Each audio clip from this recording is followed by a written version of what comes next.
Being able to speak is what let us negotiate, divide up work, and act like a real society. Back in a hunting area, or even earlier, language was basically a set of symbols. Only small groups could understand. It could be sounds, it could be gestures. But that was enough for tribes to work together and take down big animals. Being able to write meant that knowledge and experience could break through the limit of time and space. Ideas could be passed on permanently. So, why does it feels like society keep moving faster and faster? It's because of words have been supercharged by technology.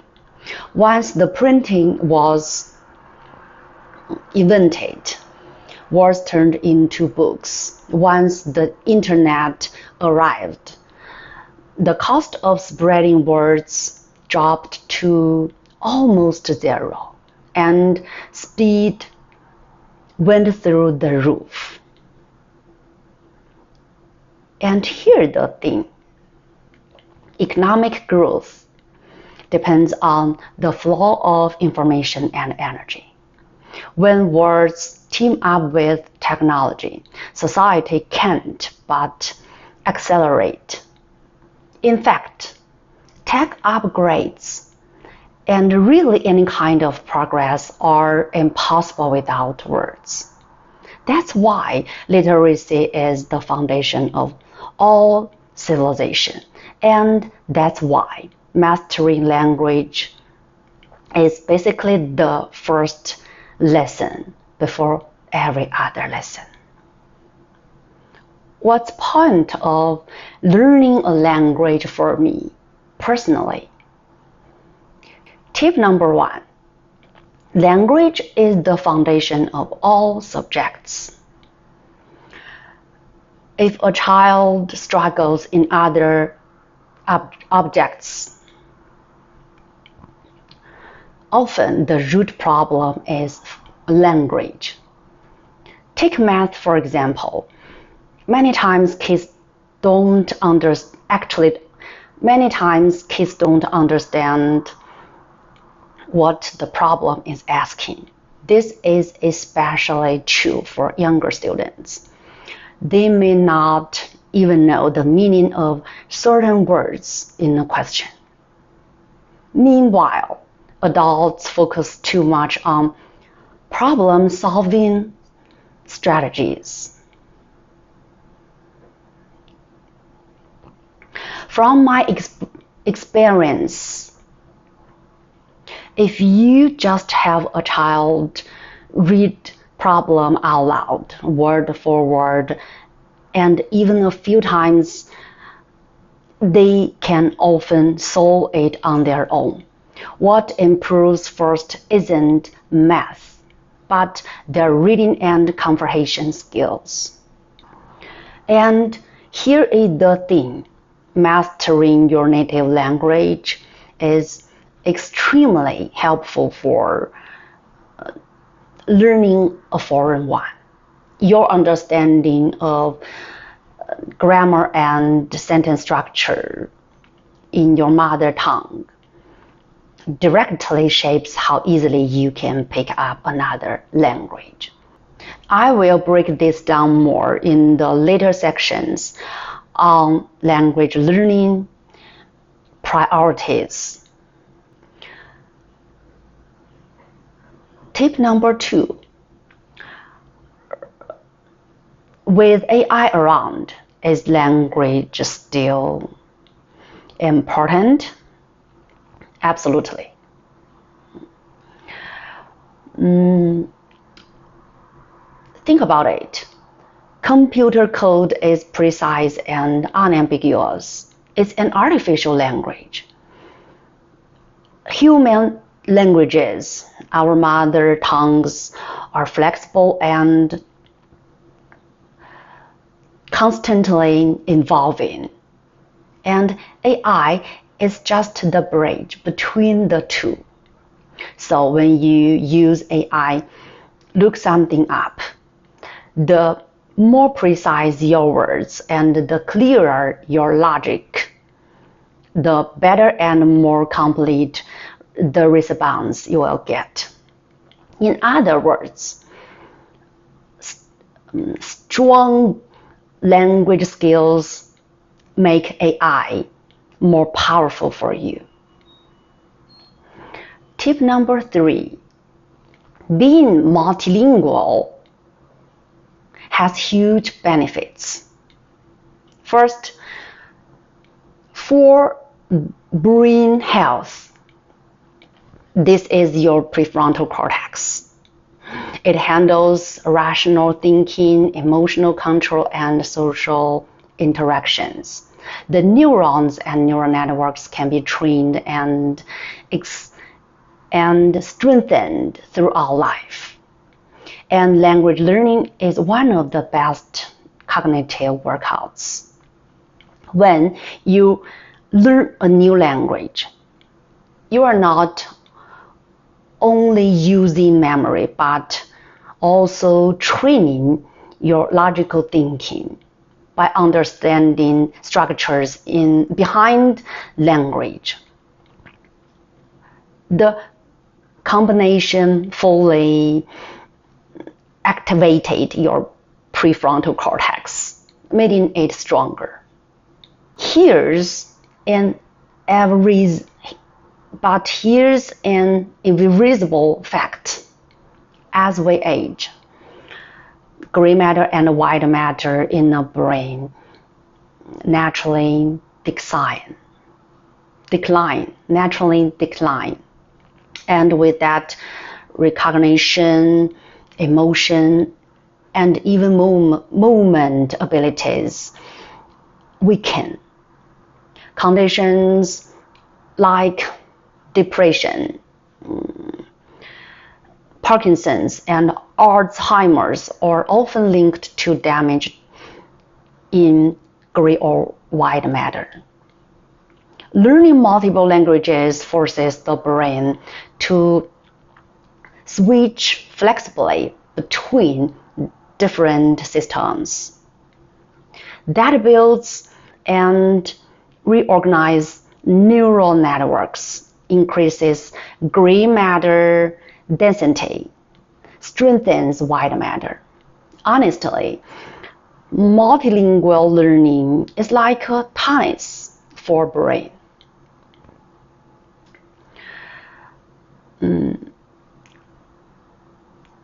Second, for productivity, whether you an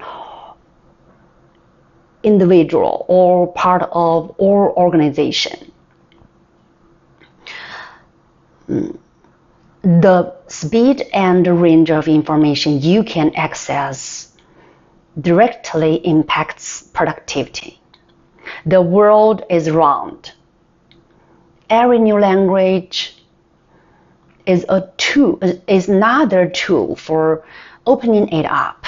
Not only do you gain access to more knowledge, but you can also contribute more in conversations. And naturally, society rewards that, sometimes with recognition, sometimes with money. Precise language comes from clear thinking. Person who are good with words usually organize and coordinate better in setting group. That's why strong language skills often equal higher productivity. The real reason we learn language, to avoid becoming functional illiterates. Everyone knows what an illiterate person is, someone who can't read and write. But a functional illiterate, that's someone who can read and write a little, but not well enough to live or work effectively in today's world. Here's what that looks like. First, they recognize simple words but can't understand instructions, contracts, or fill out forms. Second, they struggle with numbers, can't calculate discounts or interest, don't get bills. Third, they can't really use writing or reading skills in the digital world, like searching online or understanding what they read on the internet. There's only one way to avoid that. Keep learning. Think about this. Chewing, swallowing, and seeing are something humans evolved to do naturally over millions of years. But controlling our body functions and walking, those had to be learned after birth. And written language, it's only about 5,000 years old. Brand new, evolutionarily speaking. So if you don't learn, you can't read. If you don't use it, you will lose it. My parents both think they are not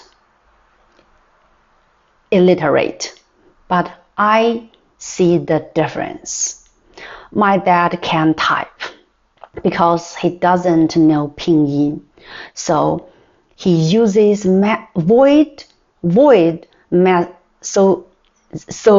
uses voice messages. She doesn't use navigation apps either. She's physically free but limited in daily life. My mom can read and used to be a traditional Chinese doctor, but she struggles with numbers. She never reads manual or reads them without understanding. She often orders the wrong things online. A calendar too big for the sink, or a pot lid that doesn't fit. Last spring, I talked with them about functional illiteracy. Since then, they've started reading every day. My dad says it helps keep his mind sharp and makes it easier to use navigation. My mom says reading manuals carefully means she can finally install apps herself, and that it's much easier than learning medicine ever was. Language learning priorities. Grammar and vocabulary are both part of the basics. They're the foundation. So learning to read and write helps us avoid being illiterate. But if we want to avoid becoming functional illiterates, we have to go deeper. We need to understanding what we read. That means knowing the parts of speech, nouns, verbs, adjectives, adverbs, etc., and how they work together. When we read nonfiction, we also need to see how ideas connect, whether it's listing, adding, or turning in a new direction. There's really no shortcut to learning how to read and write. It takes practice a lot in a short span. China's 9-year compulsory education has actually done a great job helping students build that foundation through reading and writing training. Every language has its own way of expressing idea. For example, Chinese and Japanese put modifiers before the noun, but their verbs, positions are different. Sometimes English puts modifiers after the noun, and the order of the predicate and object is quite close to Chinese. In Japanese, verbs always come at the end of the sentence. That's the biggest difference from Chinese and English. So, if you only memorize words in any language, you'll end up not being able to listen, speak, or read effectively.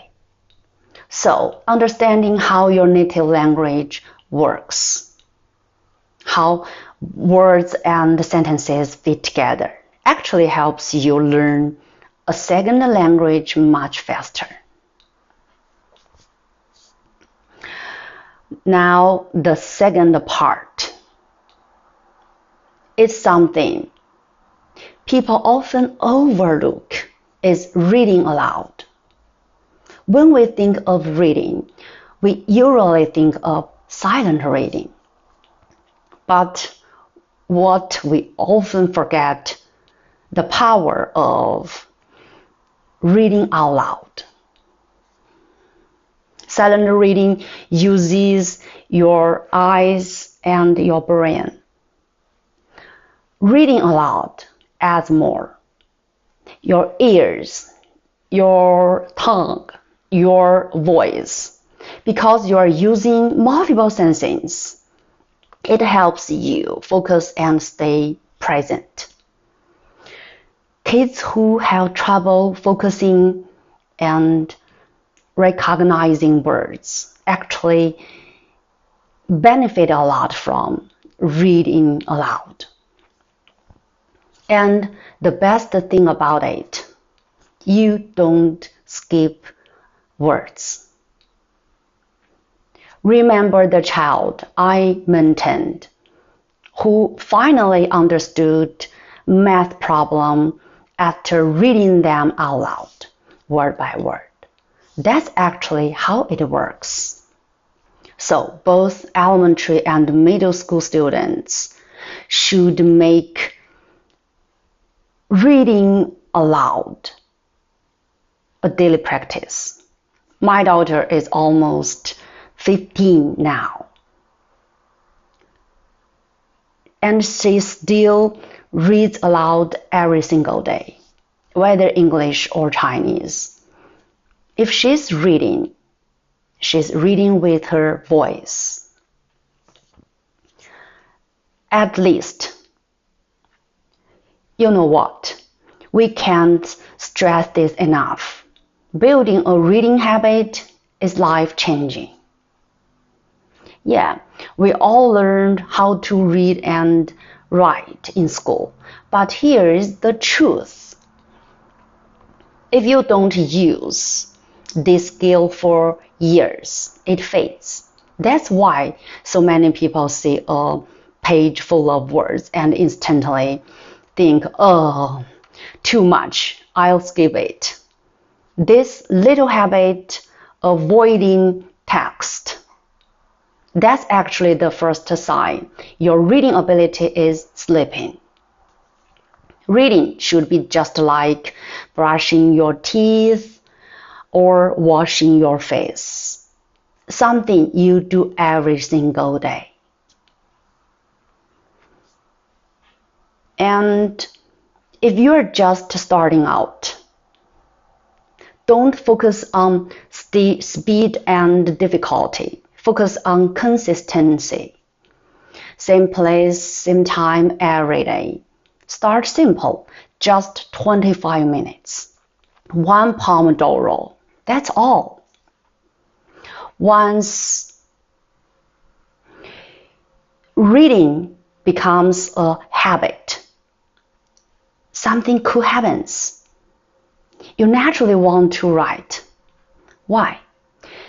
Because when you read a lot, questions start popping up in your head.